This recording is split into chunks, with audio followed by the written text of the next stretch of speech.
So what did you see from your offensive line in that first scrimmage? Yeah, the first scrimmage was good. I mean, I think we moved the ball. I think we had three series with the ones up 1-0 line, or the guys have been running with the ones, and we threw the ball quite a bit, which was good. To get some protection for Devin, and felt like we held our own. And but what we preached to those guys is that we wanted to see, operation and working, all of us being on the same page, and we came away with that feeling that we were all on the same page after those 3 drives. A lot of it has been, at least the talk has been about simplifying and knowing whatever we're supposed to be doing. But from a physical standpoint, how has Jeremy Flax kind of responded this offseason and going into? Yeah, I mean, I think Flax has done a good job. I think the whole room has done a good job as a unit, but mainly there. I mean, Flax knows that we were bringing guys in. I mean, I told him guys in the spring that we were going to go find guys that we thought that were SEC football players, and my whole goal in January and in the spring was to create competition in our room. And you're either going to respond to it and you're going to step up and play better, or you're going to let it, you're going to have that mentality of you're going to just shut down and all that. And nobody in our room has done that. And I think it's only elevated Flax's, with the way that he's playing right now in fall camp. He's had a good training camp so far, had a good summer, and we just got to continue working. But that's the whole thing was in our room, is just continuing to build competition, and nobody can relax.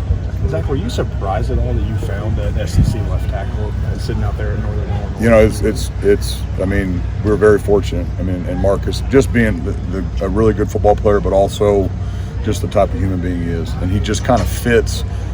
He would be a guy that Coach Stoops and Coach Schlarman would have recruited back in Marcus could be in his 6th year here. He could be the same age as Horsey. Like, he's that type of guy that I think fits what Coach Stoops has built here. And we're very fortunate to do it, and the guys see it, and we want to just. But yes, I was shocked. I mean, we had to battle for him, and obviously we did a good job in recruiting, and Vince, targeted him early, and we got on him.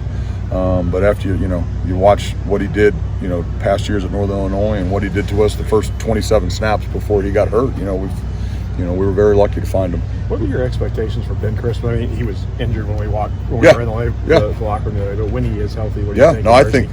I think Ben does a great job for it. Again, I think Ben has the position flex where he can bounce out the tackle. I think he started fitting more comfortable at guard for what we're doing like that. So again, pushing those guys inside, have him snapping also. He's a very smart kid. He's very smart. He's really rigid, so he doesn't get moved around real well. He doesn't get pushed back. He's really strong with once he makes contact. So, once he gets back rocking and rolling, I think he's definitely gives us that depth inside that we're looking for. How much does it set a guy back who's trying to learn your offense and missing time at this point? What we did so much, what we're able to do in the summer with these guys so much now with the new rules and everything, I think we're so much we're ahead. Guys. I mean, a lot of our.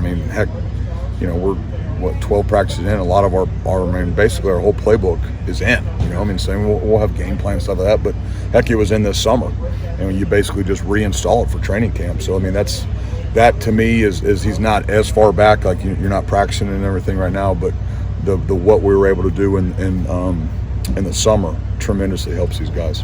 Portland Ford, we haven't seen him really outside of a few games here and there, and I know he dealt with injury too. So what does he do well as a player, and what does he have to kind of pick up, for the lack of a better term, in this competition? I think what makes him, what's so intriguing about him is that he's a very smart football player. Like, even when he was on I sat down and watched film with him when he was on his visit here, and he just took me through even one of his, I think it was a game in 21.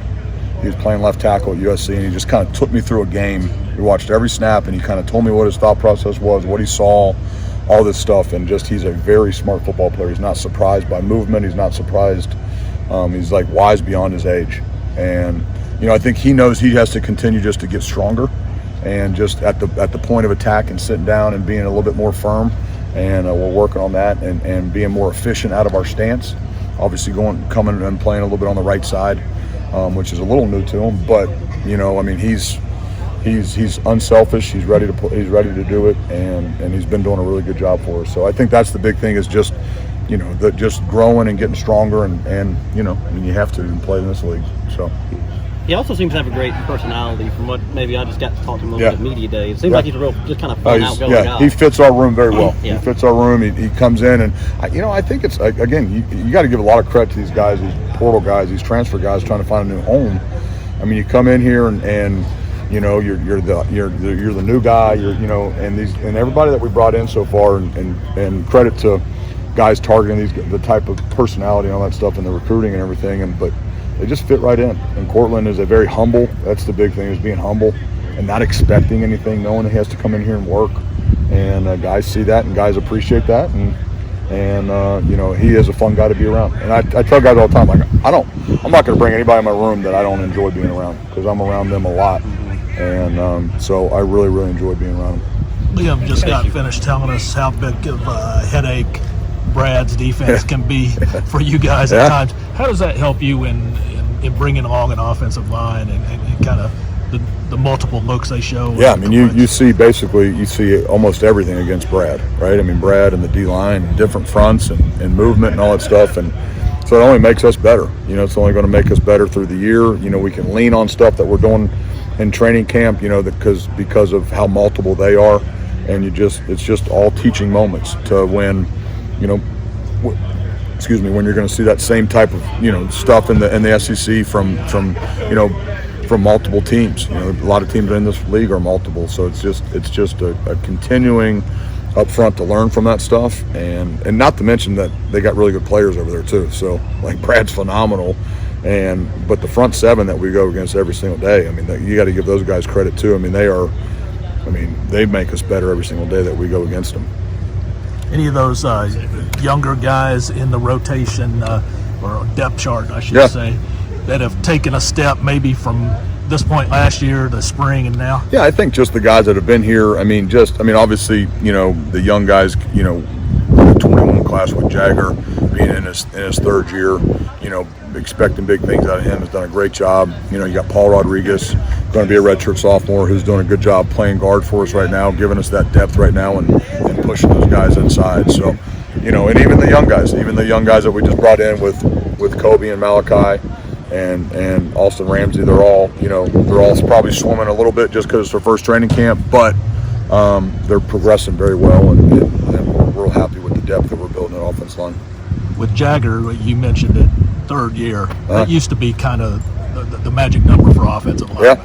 But things seem to have been kind of expedited a little bit in recent years. But how big is it for him with that year three and what you can tell in his? Yeah, I think anytime it's all about playing experience. So, and you just can't teach experience. And so obviously getting that belt, that season under his belt last year as a redshirt freshman, and at times it was rough, and he wasn't probably physically ready just to be thrown in and play, at that moment, but he just kept building and kept working. So that year is going to help so much going into his third year, because like you said, it used to be, hey, these guys are redshirt sophomores, if you can get a guy to start for you for 3 years, then you've done a great job in recruiting. And now it's kind of, it's getting sped up a little bit, especially, when you got to fill some holes and guys that aren't. But I think that year last year that he had to play is going to help him out tremendously this year, because he's showing some really good stuff on film.